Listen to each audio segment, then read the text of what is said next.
Hi everyone, आप सभी को गणतंत्र दिवस की हार्दिक बधाई हो। संविधान निर्माण के 76वें साल में आप सभी का स्वागत है। 2025 में हम 76वां गणतंत्र दिवस मनाएंगे और संविधान को पूरे 75 वर्ष पूरे हो जाएंगे जब इसे 26 जनवरी 1950 में पूरे भारत में संविधान लागू किया गया था। आज हम जानेंगे कि भारत का संविधान 26 नवंबर 1949 को बनकर तैयार हो गया, फिर इसे 2 महीने बाद क्यों लागू किया गया और 26 जनवरी के दिन को ही क्यों चुना गया गणतंत्र दिवस मनाने के लिए। इसके बारे में जानने से पहले इसके इतिहास के बारे में जानना होगा और इसके पीछे की कहानी को समझना पड़ेगा कि ये दिन को क्यों चुना गया और 2 महीना का वक्त क्यों लग गया, कि संविधान बनने के बाद 2 महीना का वक्त लग गया इसे पूरे भारत में लागू करने के लिए। अगस्त 1942 के प्रस्ताव में, जहां पे भारत छोड़ो और करो या मरो का नारा के साथ दिया गया था और इसमें कहा गया था कि आजाद भारत की अस्थायी सरकार ही संविधान सभा की स्कीम तैयार करेगा। दूसरी तरफ ब्रिटिश में जुलाई 1945 के चुनाव में लेबर पार्टी की जीत हुई और वहां प्रधानमंत्री बने एटली, जो लेबर पार्टी से थे। हालांकि लेबर पार्टी भारत को स्वतंत्रता दिलाने के पक्ष में थे, लेकिन वही कंजर्वेटिव पार्टी ब्रिटिश के कंजर्वेटिव पार्टी इस पक्ष में कभी नहीं थे। इसी प्रधानमंत्री एटली ने भारत में 3 सदस्यीय कैबिनेट मिशन को 24 मार्च 1946 को भारत भेजा। इसमें 3 व्यक्तियों का नाम याद रखेंगे जो बहुत इंपॉर्टेंट है। पहला है पैथिक लॉरेंस, जो भारत के सचिव थे। दूसरा है स्टेफोर्ड क्रिप्स और तीसरा है एवी अलेक्जेंडर। इस 3 व्यक्ति का नाम को याद रखेंगे, एग्जाम में पूछा भी जाता है। 3 व्यक्ति है, पैथिक लॉरेंस भारतीय सचिव, स्टेफोर्ड क्रिप्स और एवी अलेक्जेंडर। इस कैबिनेट का काम था कि भारत को अंतरिम सरकार स्थापित करने की प्रक्रिया को रास्ता ढूंढना और सत्ता हस्तांतरण और संविधान सभा की रास्ता ढूंढना कि संविधान सभा गठन कैसे किया जाए, सत्ता का हस्तांतरण कैसे किया जाए। क्योंकि उस समय मुस्लिम लीग भी पाकिस्तान को मांग को लेकर के अपने वर्चस्व को जमा ही रहा था और वो हमेशा से ही पाकिस्तान के मांग पे आ रहा था और संविधान सभा गठन से के विरोध भी हमेशा से संविधान सभा का विरोध भी कर रहा था। मुस्लिम लीग हर मुद्दे पर विरोध कर रहा था और यहां तक कि संविधान सभा गठन से लेकर इसके निर्माण, संविधान सभा के निर्माण तक करता रहा। जबकि जून 1946 में लीग और कांग्रेस दोनों ही ने कैबिनेट मिशन के प्रस्ताव को स्वीकार किया, लेकिन संविधान के विरोध जारी रखा। अंतरिम सरकार की स्थापना 2 सितंबर 1946 को हुआ और 2 सितंबर 1946 को जवाहरलाल नेहरू और उसके साथियों ने काउंसिल के सदस्य के रूप में शपथ लिए और नेहरू के नेतृत्व में मंत्रिमंडल के रूप में काम करना शुरू रखा। इसमें कुल मंत्रियों की संख्या 14 थी, जिसमें से 9 कांग्रेस पार्टी से संबंधित था और 4 मंत्री मुस्लिम लीग से था। टोटल 14 मंत्री की संख्या जो अंतरिम सरकार में थी। भारत की विभाजन से पहले की संख्या बता रहा हूं, ठीक है। इसमें 4 मुस्लिम लीग से थे। जवाहरलाल नेहरू जो कार्यकारी परिषद के उपाध्यक्ष और विदेश मामले देखते थे और सरदार वल्लभ भाई पटेल गृह विभाग के देखते थे। उसके बाद संविधान सभा गठन 6 दिसंबर 1946 को किया गया, लेकिन संविधान सभा की पहली बैठक 9 दिसंबर 1946 को आज के जो संसद भवन है, जिसे हम पुराना संसद भवन कहते हैं, उसके सेंट्रल हॉल में हुआ था और इसके अस्थायी अध्यक्ष डॉक्टर सच्चिदानंद सिन्हा को बनाया गया।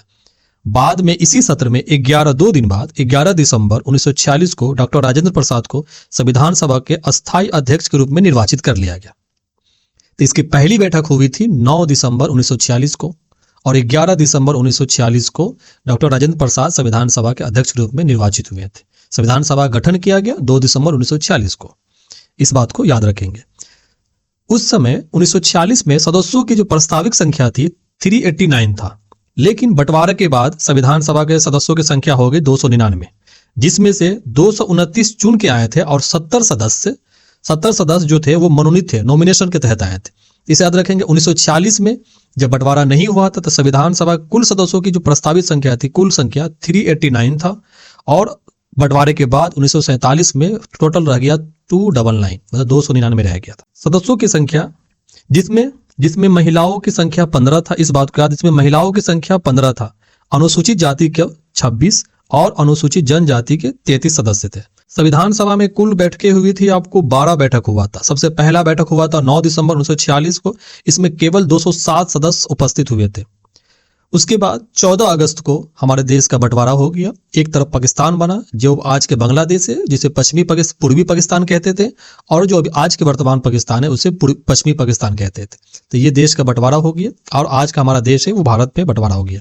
और 15 अगस्त 1947 को भारत आजाद हुआ और स्वतंत्रता दिवस मनाया गया। उस 15 अगस्त 1947 से प्रत्येक साल के रूप में स्वतंत्रता दिवस मनाते हैं, फ्रीडम डेज के रूप में। और साथ ही संविधान के नए भारत की एक विधायिका भी बन गया और इसके साथ ही संविधान सभा नए भारत के एक विधायिका के रूप में भी काम करने लगा। इस संविधान सभा को संविधान बनाने के साथ साथ सामान्य कानून बनाने की भी जिम्मेदारी दी गई। संविधान के अलावा जो अन्य कानून है वो भी संविधान सभा में ही बनाया गया। आपको जानकर हैरत होगी कि संविधान का निर्माण कैसे हुआ। इसमें कुल 22 समितियों का निर्माण किया गया, 22 समिति बनाया, जिसमें कुल महत्वपूर्ण समिति 8 ही था, लेकिन टोटल समिति को देखेंगे, उप समिति मिलाकर टोटल 22 समिति बनाए गए थे। ये सब मिलकर संविधान को गढ़ा है। इस पूरी प्रक्रिया को ताकि सुचारू रूप से सही से चल सके, संविधान के निर्माण बेहतर हो सके, इसके लिए इसको 5 भागों में बांट दिया गया ताकि संविधान बनाने में देरी न हो और संविधान भारत के लोगों का संविधान बने, न कि कुछ लोगों का। इसमें देखते हैं बहुत ही इंपॉर्टेंट है कि पहला चरण में किया गया कि कमेटी को मूल प्रश्नों पर रिपोर्ट तैयार करने के लिए दिया गया। जितने भी प्रश्न उठते थे संविधान सभा में, एक कमेटी बनाया गया उस कमेटी को कि वो सिर्फ मूल प्रश्नों को वो तैयार करेंगे। उस मूल तैयार प्रश्न को संवैधानिक सलाहकार जो थे वो BN राव,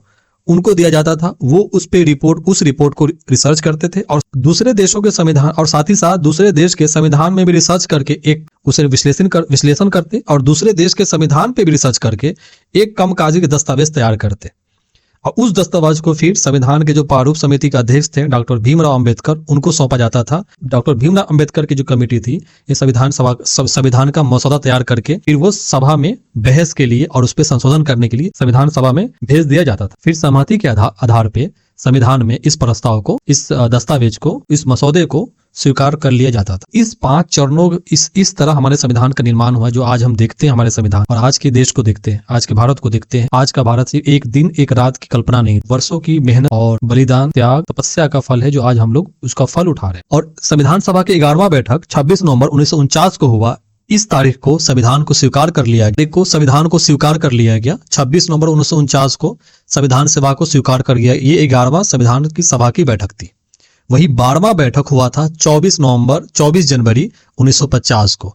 इस दिन पूरे संविधान सभा के सदस्यों के द्वारा संविधान पे हस्ताक्षर किए गए। अब हम देखते हैं कि 26 जनवरी 1949 को गणतंत्र दिवस के रूप में क्यों मनाते हैं। इसके पीछे की तारीख को याद करते हैं, जब 19 दिसंबर 1929 को कांग्रेस के जो लाहौर अधिवेशन में ऐतिहासिक पूर्ण स्वराज को प्रस्ताव पारित हुआ था और 26 जनवरी 1930 को पूरे भारतवर्ष में स्वाधीनता दिवस के रूप में मनाया गया था। और उस दिन से लेकर के 1950 तक, आजाद होने तक, संविधान बनने तक प्रत्येक साल 26 जनवरी को ही स्वाधीनता दिवस, पूर्ण स्वराज दिवस मनाया जाता था। हालांकि एक तरफ स्वतंत्रता दिवस हो गया 15 अगस्त 1947 को और प्रत्येक साल उसी तारीख को मनाया गया। फिर 26 नवंबर हो गया संविधान दिवस। तो अब गणतंत्र दिवस के रूप में हम इस डेट को हम कब मनाए, जब संविधान को लागू, क्योंकि संविधान लागू नहीं हुआ था पूर्ण रूप से, वो कुछ कानून लागू हो गए थे लेकिन पूरी तरह संविधान पूरे देश पे लागू नहीं था। 26 जनवरी 1950 को संपूर्ण भारत में भारत का संविधान लागू हो गया। और भारत किसके अंतर्गत, शासन के अंतर्गत आया। भारत पे शासन कौन कर रहा है, वो कर रहा है संविधान। इस पे किसी व्यक्ति का शासन नहीं है, ये संविधान का शासन। इसलिए हम लोग कहते हैं ना कि भारत में संविधान की सर्वोच्चता है। सुप्रीम क्या है, सुप्रीम कानून है संविधान। चाहे सुप्रीम कोर्ट भी संविधान के अंतर्गत है, प्रधानमंत्री भी संविधान के अंतर्गत है, राष्ट्रपति भी संविधान के अंतर्गत है और देश के अन्य कानून भी संविधान के अंतर्गत। इसलिए हम कहते हैं कि देश पे शासन संविधान करता है, न कि लोग करता है, न कि कोई संगठन कर रहा है। इसी तारीख को हम मनाते हैं गणतंत्र दिवस। इसके पीछे कहानी है कि 19 दिसंबर 1929 को कांग्रेस के लाहौर अधिवेशन में पूर्ण स्वराज प्रस्ताव पारित किया गया और पूरे भारत में 26 जनवरी 2030 को देश का स्वाधीनता दिवस के रूप में मनाया गया और 1930 से ही मनाया जा रहा था। संविधान सभा के सदस्यों ने पूर्ण स्वराज की सार्वजनिक घोषणा की तारीख को सम्मान करने के लिए भारत के संविधान को लागू करने की तिथि 26 जनवरी ही चुना, क्योंकि 26 जनवरी 1930 को पहली बार स्वाधीनता दिवस के रूप में मनाया गया। तब से प्रत्येक साल मनाया जा रहा है। 26 जनवरी के दिन को, तारीख को चुना गया क्योंकि 26 जनवरी 1930 को पहला भारत का पूर्ण स्वराज दिवस के रूप में अर्थात स्वाधीनता दिवस के रूप में मनाया गया। आप ये भी सोचते होंगे कि गणतंत्र दिवस का मतलब क्या होता है। हमारा देश तो बोलते हैं लोकतंत्र है, तो गणतंत्र का मतलब क्या होता है। गणतंत्र का मतलब होता है कि जिस देश का प्रमुख, जिस देश का मुखिया, जो संवैधानिक प्रमुख है, जैसे हमारे देश में राष्ट्रपति है, वो चुनाव के जरिए चुने जाते हैं। निर्वाचन होता है उसका, न कि वंशानुगत, देखो किसी परिवार से संबंधित नहीं है या किसी राजा का बेटा या राजा बनेगा, नहीं। यहाँ राष्ट्रपति का चुनाव होता है, हालांकि अप्रत्यक्ष रूप से ही होता है लेकिन चुनाव होता है।